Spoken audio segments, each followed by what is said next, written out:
Deu. Então vamos lá, características. Vou esperar um minutinho vocês copiarem, que isso aqui é importante. São essas.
Vamos lá?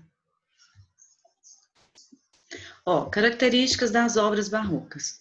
Então, conflitos, né, dualistas entre o terreno espiritual, que seria o catolicismo, e a reforma protestante, teocentrismo versus antropocentrismo. Preste atenção que as características, elas sempre vão voltar nessa dualidade. Quem eu devo confiar, quem eu devo acreditar, a quem eu devo seguir, o homem sempre em dúvida. É uma produção de caráter religioso. Se você quiser anotar aqui ainda na frente, da Contra-Reforma, é uma produção de caráter religioso baseada na Contra-Reforma, tá? Figuras de linguagem que estarão presentes nas obras barrocas. As antíteses, que são as oposições, os paradoxos, que são as dualidades, as metáforas, o exagero, as hipérboles e as prosopopeias. Hipérboles e prosopopeias a fim de persuadir o leitor, a fim de convencê-lo, a fim de fazer com que os fiéis retornem para dentro da igreja. Aí eu retomo, exagero, né, a dramatização dos sentimentos, o tom grandiloquente na sua fala, a fim de atrair os fiéis, de persuadir os fiéis, e os contrastes.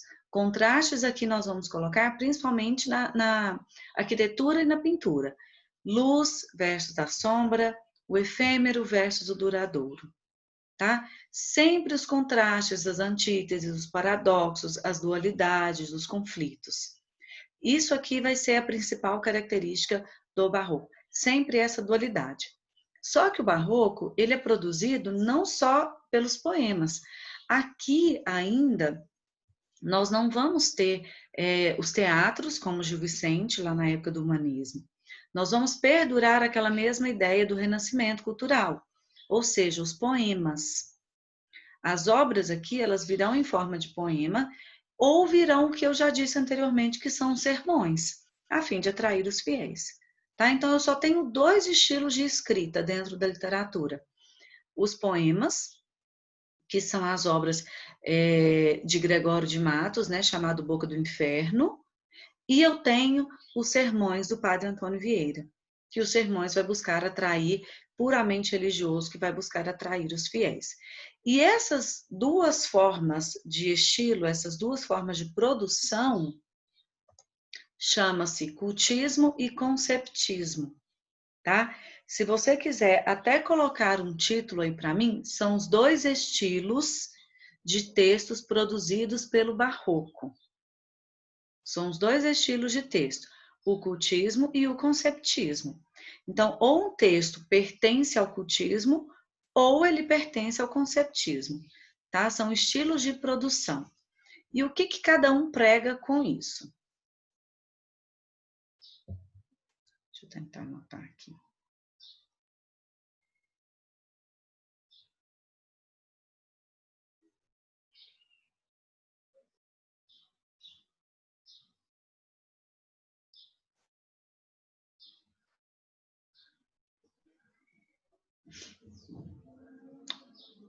Pronto, já posso explicar?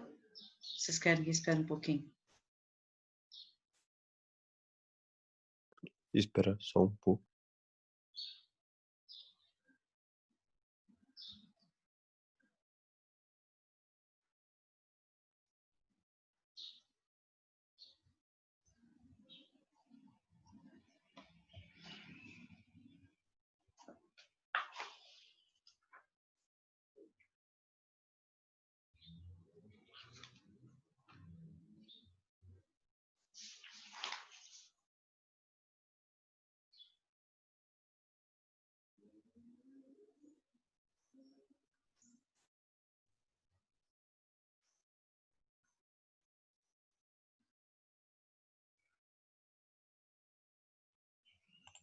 Maria Lúcia, Oi. o que você falou? 2 estilos de texto?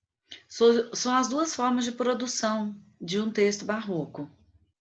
São 2 estilos que são produzidos, né? É como se fosse assim a prosa e a poesia. Tá? Todos os textos barrocos, ou eles se incluem no ocultismo, ou eles se incluem no conceptismo.